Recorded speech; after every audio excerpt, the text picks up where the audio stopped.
Hello Internet, I'm Jackie Fox, and today I want to talk about something coming in the future, not necessarily these units especially since, as you can see, I'm in JP, only one of them has a dream upgrade yet, so maybe not this team, but I do think this team is interesting. And before I get to the vision cards that I have on them, I want to point out one thing. I have put one piece of equipment on Raldor, okay? It is contributing 10 missile resistance, alright? And we know missile resistance is Raldor's thing, but in this build, without an Esper, without a support skill, without any other equipment, he has 77 missile resist. And this is what I think the niche is going to be for strike units. And I think, I don't know, Perrine with her teleports definitely has some potential for this. And I think Makoto is particularly interesting on this team because of this card. And this is the reason that I'm making this video right now. Personally, okay, so this is the 6th card that works for fist units. There are only 6 job-based VCs in JP for fist units right now, and this is one of the 6 of them.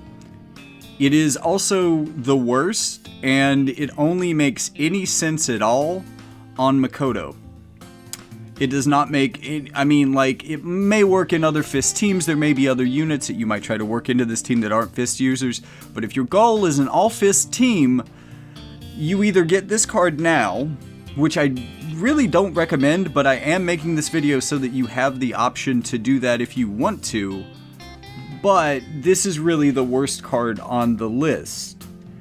If I were to say to you, if you were to say to me, I desire an all-strike team in the future, I want to do that. Fuck elements, fuck the meta, fuck everything else. I want all-strike. This, I believe, is the VC setup that you need. And you'll notice the best cards are both from Full Metal Alchemist.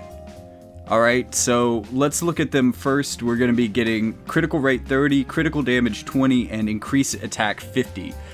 Seeing as, Makoto kind of being a little bit of an exception, you need increased attack on this team. This will get you that, but you also get critical rate up and critical damage up. Perrine is a very good unit, with critical as it is.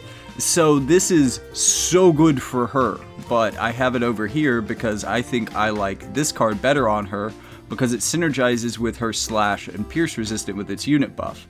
But this one is bringing the agility for the team, or at least the main card agility, single target resistance real heavy, and the big strike attack bonus. The third card I'm rounding this out with is Beyond the Flames. This is just gonna, we've got the strike attack up on our main card. We've got the attack up on our main card. Let's get some human killer on physical attack, and let's hit people as hard as we possibly can. We want this to be the one-punch team. But in addition to that, we're rounding out our criticals with critical evasion in addition, so that doesn't, I read that first, they're like, okay, critical, oh, wait.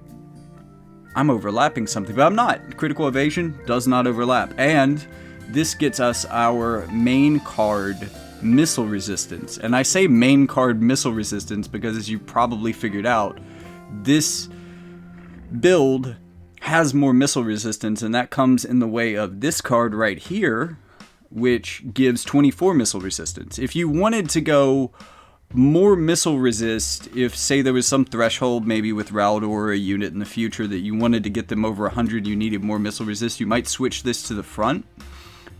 But it gives and that would help its AoE resistance. But really, I think this is the secondary card, and I think that these secondary cards are the least necessary of these. You really want this one, you really want this one, and you really want this one.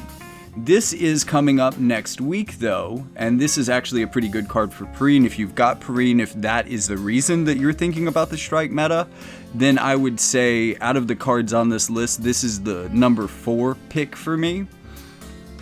Because it's, especially if you have Perrine, it's really good with her. This is going to get you some additional strike attack up, although it's going to be in your sub slot. HP is always nice. Reaction block rate is especially cool for her. And it's so high, probably even, I don't know how this gets nerfed for a secondary VC, but That might be a lot even in a secondary slot. In fact, let's assume some of these other characters probably don't have any base. One of them probably doesn't. So let's assume this is the one with 0 base. Because you can see, like, even with this card in sub, Perrine is it... Wait, is she Dream? Is she a 140 Perrine? She is a 140 Perrine. Okay, so in 140, just with this, and again, unequipped, no Esper, no counter skills or sub, not that helps.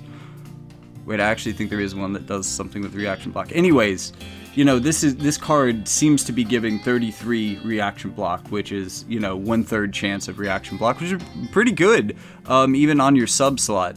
So these are the cards that you're really going to want to focus on. If you are super into this idea and tunnel vision on it, you may want to pull this card before it leaves. I don't recommend it unless we get...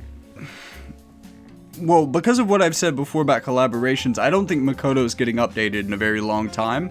And Makoto is, again, the only... Like, unless we get a Magic Fist unit, in which case a lot of this party might need to rethink itself since it's mainly geared very specifically for physical.